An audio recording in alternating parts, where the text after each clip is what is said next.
राधे। महाराज जी, त्रिकालज्ञ का अर्थ होता है जो तीनों कालों में देख सकें। महाराज जी, भूत और वर्तमान तो हो रहे हैं तो उन्हें देखा जा सकता है, पर भविष्य यही तो देखा जा ज्ञान है। सकता है? यही तो ज्ञान है। जो भूत भविष्य वर्तमान तीनों कालों का ज्ञान रखते हैं उनको त्रिकालज्ञ कहते हैं। वो है जैसे भगवान शंकर, ईश्वर कोटि के जो महापुरुष हैं वो त्रिकालज्ञ हैं। वो पूरे त्रिभुवन को ऐसे देखते हैं जैसे हथेली पर आंवला रख लो ना तो चारों तरफ से देख सकते हो। ऐसे बैठे बैठे ब्रह्मलोक में क्या हो रहा है, कैलाश में क्या हो रहा है, सब देख सकते हैं। भविष्य में क्या होगा देख रहे हैं, भूत में क्या किया वो देख रहे हैं, वर्तमान में क्या करने वाले हो ये भी पता है। तो ये त्रिकालज्ञ ईश्वर कोटि के महापुरुष होते हैं। थोड़ी थोड़ी स्मृतियां सिद्धियां साधना से प्राप्त हो जाती है कि तुमने कल क्या किया है, कल क्या करोगे, आज अभी क्या करना चाहते हो ये भी पता है। तो इन सब की जानकारी रखने वाला भगवत प्रेमी नहीं होता है। भगवत प्रेमी ना कुछ सुनना चाहता ना कुछ जानना चाहता है, केवल अपने कृष्ण प्रेम में, प्रभु के प्रेम में रोना चाहता है। न वो अपनी जानकारी रखना चाहता ना किसी और की। सुने न काहू की कही, कहे ना अपनी बात, नारायण व रूप में मगन रहे दिन रात। वो अपने प्रभु की याद स्मृति में सब विस्मृति करके, न भूत की न भविष्य की न वर्तमान की। ये भूत भविष्य वर्तमान है तो माया ही है ना बच्चा। तो साधना का है क्यों नहीं, माया की याददाश्त के लिए कि भगवान की याद के लिए। साधना किसकी होती है, भगवान के लिए। तो गलत कदम हो गया ना, फिर अंदर अहंकार आ जाएगा, त्रिकालज्ञ हो, फिर फंस गए माया में। इसीलिए जिद्द सिद्ध पेरे बहुआई, बुद्धि लोभ दिखावे भाई, होए बुद्धि जो परम सयानी, तिन तन चितई ना नहीं जानी। चतुर खिलाड़ी वही है जो रिद्धियों सिद्धियों के चक्कर में न फंस के भगवान से प्रेम प्राप्त करता है। त्रिकालज्ञ होते हैं, ईश्वर कोटि के महापुरुष है, वो तीनों कालों का ज्ञान रखते हैं। त्रिकालज्ञ का मतलब यही होता है कि आगे क्या होने वाला उनको पता है। उनके लिए भविष्य नहीं, उनके लिए वर्तमान है, भविष्य भी, भूत भी। जैसे वर्तमान में हम तुम्हें देख रहे हैं ना, ऐसे भविष्य को भी देख रहे हैं, भूत को भी देख रहे हैं, तभी तो त्रिकालज्ञ है। और तुम त्रिकालज्ञ होते तो प्रश्न क्यों होता है? प्रश्न तभी उठता है जब आप त्रिकालज्ञ नहीं है। आपको बड़ा अजीब लग रहा है कि भविष्य को कैसे जान गए, भविष्य में क्या होने वाला है वो कैसे जान सकते हैं? तो कोई अल्पज्ञ क्या, वो त्रिकालज्ञ हो, तीनों कालों का ज्ञान रखते हैं। जो परम सिद्ध हो चुका है उसके लिए तीनों कालों का ज्ञान कोई दुर्लभ थोड़ी है। पर हमारी तुम्हारी उतनी गति नहीं है ना, तो लगता है ऐसा कैसे हो सकता है। ब्रह्मलोक में क्या हो रहा है उनको पता है, अभी हमारे घर में क्या हो रहा है हमको पता नहीं। तो हमारा ज्ञान बहुत सीमित है ना, वो असीम ज्ञान वाले हैं, तो हमारी बुद्धि उनको कैसे पहचान सकती है।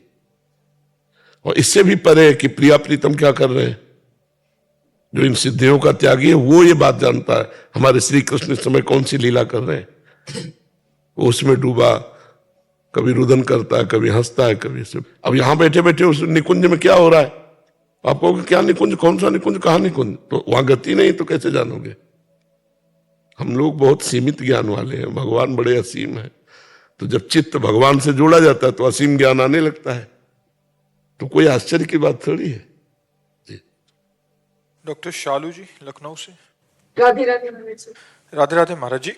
महाराज जी, मेरे पति मथुरा के हैं और जब मेरी लड़ाई होती है तो मेरे गुस्सा होने पर तत्काल बोलते हैं कि और तो सब ठीक है, बस तुम ब्रिजवासियों की इज्जत नहीं करती, तुम्हारी कृपा यहीं रुकी है। महाराज जी, क्या ब्रिजवासियों को काम, क्रोध, लोभ, झूठ, धोखा आदि किसी का कोई नहीं, उनकी बात वालो, उनकी बात वालो।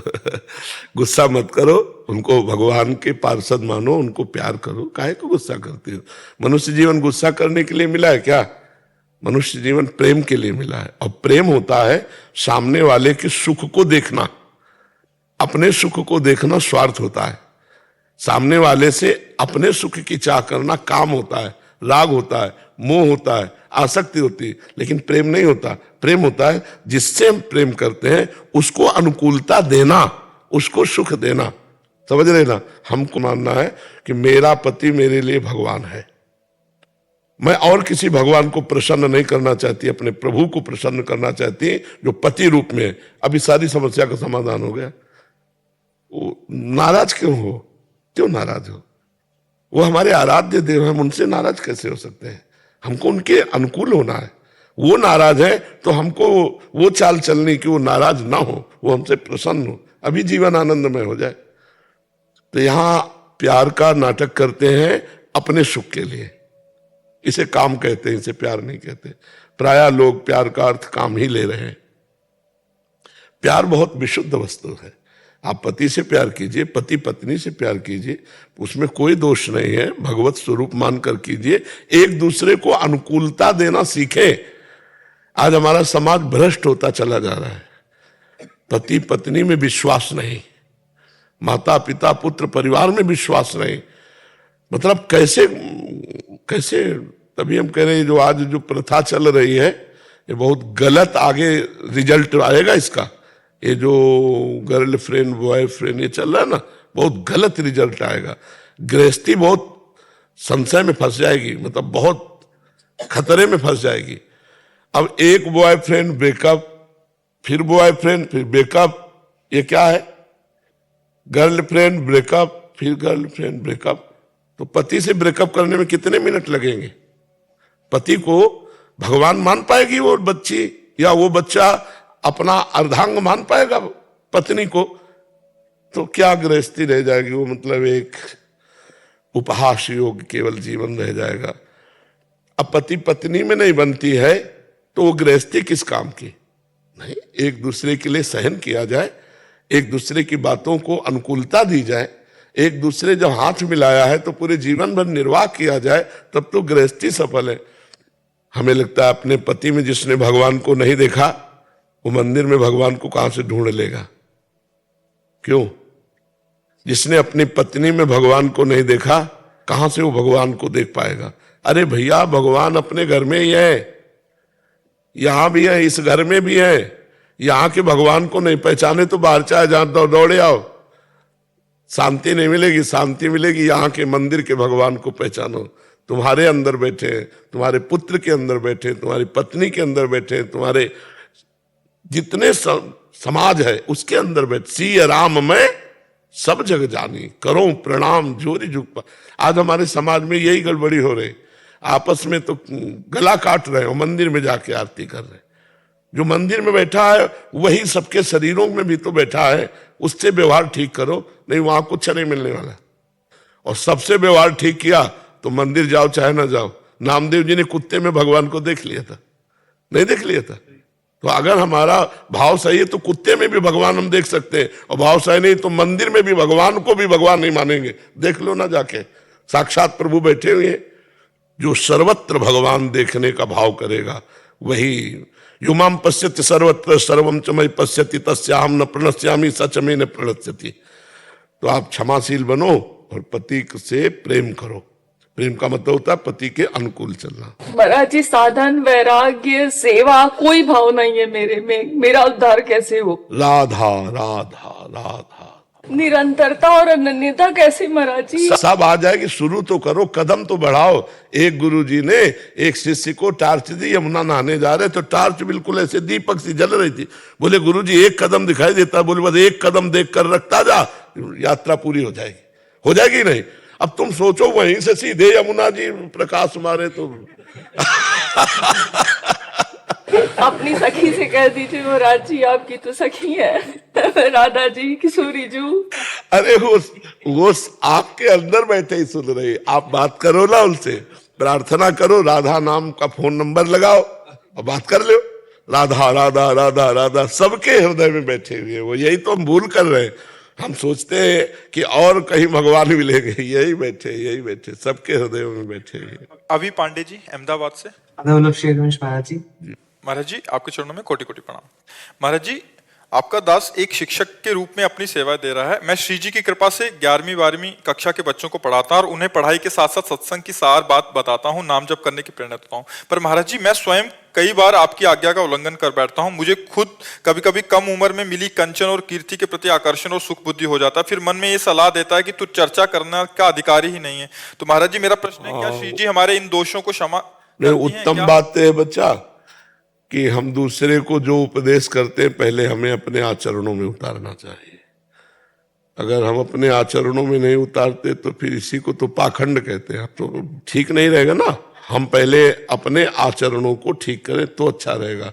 अच्छे बच्चे हो, कम से कम अपनी गलतियों को देख पा रहे हो, आप बहुत अच्छे हो। और कंचन कामिनी के प्रति पूरा विश्व का आकर्षण है।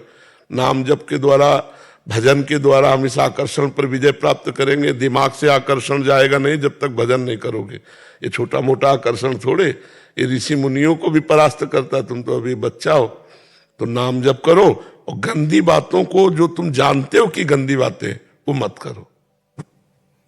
महाराज जी, जैसे कि जब हम ऐसे प्रेरणा देते हैं ना, जब सत्संग करते हैं ना, तो ऐसे मन में ऐसा लगता है कि लोग माने ऐसा, लेकिन कभी कभी ऐसा डर लगता है कि अगर हमसे कोई गलती हो गई तो कोई ऐसा ना कहे कि श्री जी का जन होगी तो ऐसे कृत्य करता है, तो मेरे पे उंगली की श्री जी पे उंगली ना उठे। बिल्कुल बिल्कुल, ये बिल्कुल अच्छी बात है। और भगवान कृपा करे आपकी बुद्धि ऐसे ही बनी रहे। ये डर जरूर रहना चाहिए कि हम जैसे नीच हैं तो हैं, लेकिन हमारे गुरु को कोई गाली न दे, हमारे इष्ट को कोई गाली न दे, हमारे द्वारा ऐसा कोई आचरण न बने। ये जिंदगी भर डरते रहे। ये हम, एक ने पूछा था कि आपको डर है, तो हम कहा एक बात का डर है कि हमारे द्वारा कोई ऐसी गलती ना हो जाए जो कोई हमारे इष्ट को और गुरु को गाली दे। ये देखो उनके चेला है, देखो ये भगत बनते थे, हमारे भगवान को, हमारे गुरु को कोई गाली दे, ऐसे हमारे आचरण कभी ना हो। ये भगवान से प्रार्थना कि हमको बचाते रहो, ऐसा कोई ना करे। ये अगर बना रहेगा ना तो बहुत अच्छे व्यक्ति बन जाओगे आप। ये डर बना रहना चाहिए, ये डर बना रहना चाहिए। महाराज जी, वो डर भी रहता है बट फिर भी गलती हो जाती है, फिर जलन होती है, फिर हाँ, इसी तरह एक दिन ऐसा दुख आएगा, ऐसी जलन पैदा होगी कि आपसे गलती होगी नहीं। अभी वो दुख, वो जलन जब असहनीय दुख हो जाएगा कि अब नहीं, बस उसी दिन आपके अंदर भागवतिक पावर आ जाएगा कि अब नहीं, मर चाहे जाऊं, अब ये नहीं करूंगा। फिर वो नहीं होगा जीवन में। क्या हम चर्चा कर सकते हैं श्री जी की उपदेश और चर्चा में क्या अंतर है? चर्चा में होता है दो प्रेमी मिलकर अपने प्रीतम की चर्चा करना। उपदेश में होता है कि जो हमने सुना है, पढ़ा है, वो दूसरे के सुधार के लिए बोलना। चर्चा में जो होता है वो दो प्रेमियों की परस्पर प्रीतम वार्ता होती है। मत चित्ता मदगत प्राणा बोधयंता परस्परम कथयंत च माम नित्यम तुष्यंत च रमंत च। ये प्रेमी जनों की बात। और उपदेश होते हैं जो हमने सुना है, जो हमने पढ़ा है, तुम्हारा मंगल हो जाए इसलिए हम आपको उपदेश करते हैं। पर यह क्षमता उसी की होनी चाहिए जो अपना मंगल कर चुका है। अपना मंगल नहीं कर चुका, दूसरे का मंगल करने जाएगा तो फिसल जाएगा, क्योंकि कंचन कामनी कीर्ति की ऐसी काई है, वो फिसल जाएगा, फिर बचना मुश्किल है। दादाजी, हम अधिकारी हैं, गलती होने के बावजूद भी श्री जी नहीं, नाम के लिए प्रेरित करना, अच्छे आचरणों के लिए प्रेरित करना, ये एक दूसरे को भाईचारे की तरह मानो कि हम उपदेशक नहीं है लेकिन तुमको भी सुख मिले। तो जैसे हम सत्संग में गए, हमको नाम प्रिय लगा, हमको अच्छे आचरण प्रिय लगे, तो हम अपने मित्र भाव से समस्त विद्यार्थियों को वही निवेदन करते हैं कि आप नाम जप कीजिए, नाम कीर्तन कीजिए, आप अच्छे आचरण वाले बने। आप उपदेश मत मानिए, इसे उपदेश मत मानिए। उपदेशक बनने के लिए योग्यता चाहिए, लेकिन हमने सुना है और वो हम आपको बता रहे हैं, आप मानो या ना मानो, तो इसमें कोई बड़ी बात नहीं है, इसमें कोई दोष नहीं है। ध्रुपद जी अमेरिका से। राधे राधे श्री हरिवंश। महाराज जी, आपके चरणों में कोटि कोटि प्रणाम। महाराज जी, आपने पूरा संसार में राधा नाम का प्रेम और आनंद दिया है। हम जैसे सामान्य जीव आपको क्या दे सकते हैं जिससे आपको प्रसन्नता हो? आप राधा राधा कहें, स्वस्थ रहें, भगवान की प्रसन्नता के पात्र बने, यही हमारी भेंट है। आप स्वस्थ रहें, आप सुखी रहें, आप सदाचारी बने, आप भगवान के प्रिय बने, यही हमारी भेंट है। हम भगवान के सेवक हैं। हमारा कार्य है सबको भगवत स्वरूप का स्मरण कराना, सबको सच्चे मार्ग पर चलाना। अगर आप सच्चे मार्ग में चले तो हमारी सेवा बन गई, हमें स्वामी की कृपा प्राप्त होगी। बस यही हमारा लक्ष्य है। हमें और किसी से कोई धन्यवाद, थैंक यू, ये सब नहीं चाहिए। हमें एक ही बात चाहिए, आप प्रसन्न हो, आप सुखी हो, आप अच्छे आचरण वाले हो, हमारे वचनों से आपका कुछ परिवर्तन हुआ तो हम अपने जीवन को धन्य मानते हैं, हम अपने स्वामी की सेवा कर पाए, बस इतनी बात है।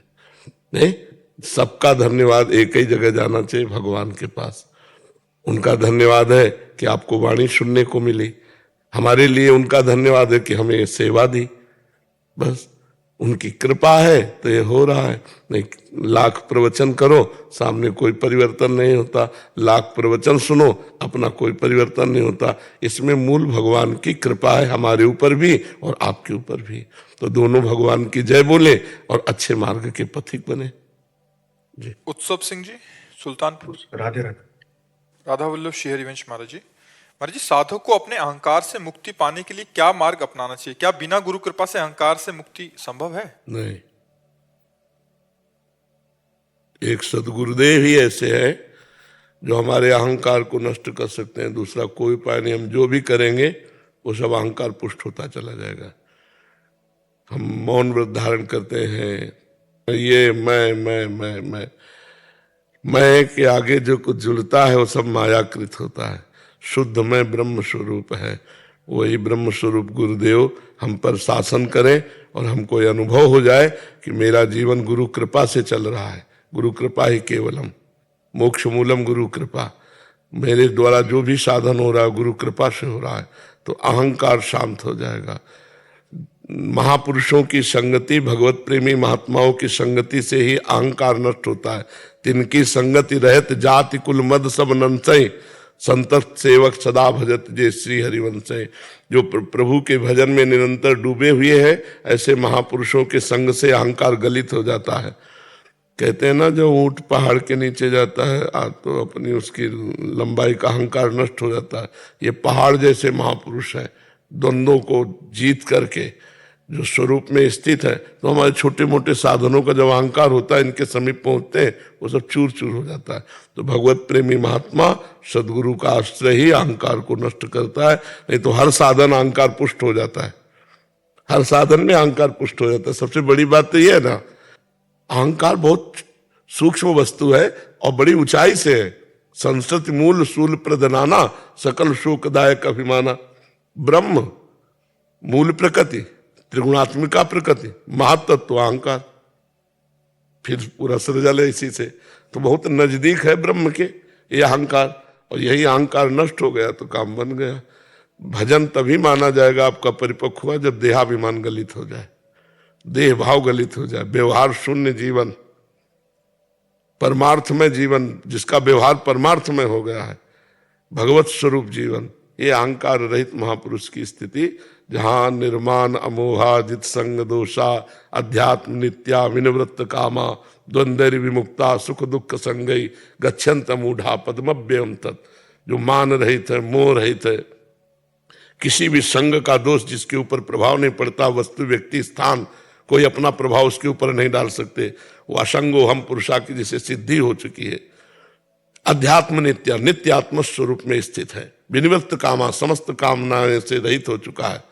द्वंद्व विमुक्ता, मान अपमान निंदा स्थिति जिसके लिए समान हो चुकी है। सुख दुख में जो समान भाव, वो ज्ञानी महापुरुष परम पद का अधिकारी है।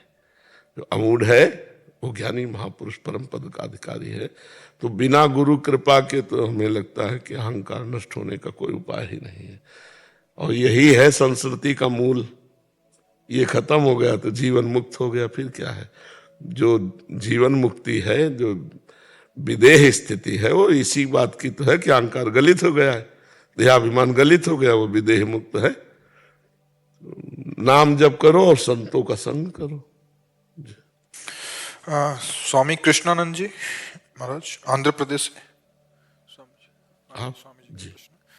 महाराज जी, वेदांत शास्त्र पाठक जी और आचार्य श्री रामकृष्ण परमहंस जी का परंपरा का आदर्श और उड़िया बाबा श्री रमन महर्षि जैन गोविंदका जी राधा बाबा के विचारों से प्रेरित हैं। राम सुखदास जी महाराज जी से मिले हैं।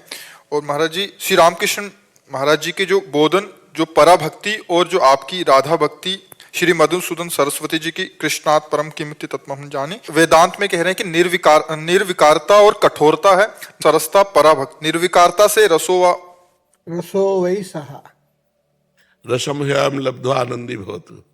साधना में निरंतरता का बारे में संदेह पूछा पहले सेंटेंस में। निरंतरता, हाँ, साधना में और आगे बढ़ने के लिए जो अभी कहा आप, असंग शस्त्रेण दृढ़ेन चित्वा, और उसके बाद वो उस पर स्थित होने, आत्मनिष्ठ और ब्रह्मनिष्ठ में बिल्कुल लग जाने के लिए जी पराभक्ति का जो आश्रित लेने से जी बहुत बढ़िया उपाय होगा, ऐसा जी। कुछ उपाय देने। महाराज जी, आसक्ति अगर साकार उपासक है तो इष्ट के नाम रूप में आसक्ति, और निराकार उपासक है तो स्वरूप आसक्ति। देहासक्ति का नाश, इंद्रियजन्य भोगों के प्रति वैराग्य, और मन का जो संकल्प विकल्प रहित हो जाना है। और अपने जैसे देवर्षि नारद जी ने भक्ति सूत्र में लिखा, तन्मया ब्रह्मविद ब्रह्म भवति। स्वरूप में आसक्ति का मतलब है अन्यत्र से पूर्ण चिंतन शून्य हो जाना। अगर वेदांत शास्त्र के अनुसार तो चिंतन रहित हो जाना ही स्वरूप स्थिति है। अंतःकरण में बुद्धि का निश्चय खत्म, मन का संकल्प विकल्प खत्म, अहम की वृत्ति जो अंतःकरण की है वो लय को प्राप्त हो रही है, और चित्त चिंतन शून्य हो गया है, तो वो अपने स्वरूप में स्थित है। बुद्धि का निश्चय हो गया कि परमात्मा भगवान श्री कृष्ण ही सत्य है, और संकल्प बन चुका है कि जीवन की एक एक श्वास उन्हीं के चिंतन में जाएगी, और चित्त उन्हीं का सतत चिंतन करता है। अहंकार उनके दासत्व को प्राप्त हो गया है। ये पराभक्ति का स्वरूप है। आसक्ति ही चिंतन कराती है, आसक्ति ही चिंतन शून्य हो जाती है। जब हम अपने स्वरूप की तरफ देखते हैं तो हमें किसी क्रिया पदार्थ और चिंतन से सुख नहीं मिलना है, क्योंकि जितना भी चिंतन होगा तो चिंतन ही विषय होगा। हम चिंतन से परे हैं, मन बुद्धि चित्त इनसे अतर्क है हमारा स्वरूप। तो जब हमें अपने स्वरूप की तरफ आसक्ति गुरु कृपा से आएगी, या भगवान की तरफ आसक्ति, तो अपना विस्मरण। भक्ति में क्या होता है? अपना विस्मरण होता है। और ज्ञान में क्या होता है? तू का विस्मरण होता है। और माया में क्या होता है? मैं तू में विस्मरण होता है। तो जो ब्रह्म प्राप्त करने की प्रबल लालसा वाले महापुरुष होते हैं, वो अन्य सब विस्मरण करके मैं में समाहित होना है। और जो भक्ति वाले महापुरुष होते हैं, वो मैं का विस्मरण करके आप में समाहित होना है।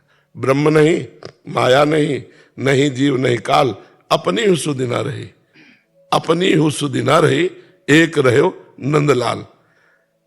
प्राण भय कान में, कान भय प्राण में, ही में न जान पड़े कान है कि प्राण है।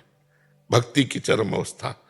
और ज्ञान जो है वही मैं तो सब चिंतन त्याग, शांतम शाश्वतम अप्रमेय अनघम निर्वाण शांति प्रदम, वो अपने स्वरूप में स्थित। तो आसक्ति, आत्मज्ञान तो हजारों को हो सकता है, लेकिन आत्मा शक्ति ये बहुत कठिन है। वो अपने स्वरूप में ही रमण करे, स्वरूप से कभी बाहर ना हो। ज्ञान होना तो अलग बात है, लेकिन बोध होकर उसी में समाहित हो जाना ये थोड़ा कठिन विषय है। अपने ही स्वरूप में स्थित हो जाना कठिन है। इसीलिए कहा ज्ञान के पंथ कृपाण के धारा, परत खगेश लगे नहीं बारा।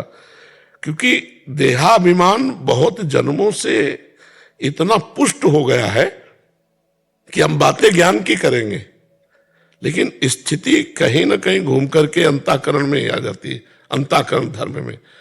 और जो अंतःकरण धर्म को बाधित करके अपने स्वरूप में स्थित है, वो बोधवान महापुरुष, जैसे पूज्य पारसी उड़िया बाबा जी, रमण महर्षि जी, रामकृष्ण परमहंस जी, पूज्य श्री जयदयाल गोयनका जी, ये सब स्थिति प्रज्ञ महापुरुष है जो स्थिति को प्राप्त। यही हमारे आदर्श हैं, यही हमारे आगे चलने वाले महापुरुष हैं। जब उस समय में उनका वचन और बोधना को आश्रय लेने से बहुत पुष्टिवान हो जाता। जी जी जी जी।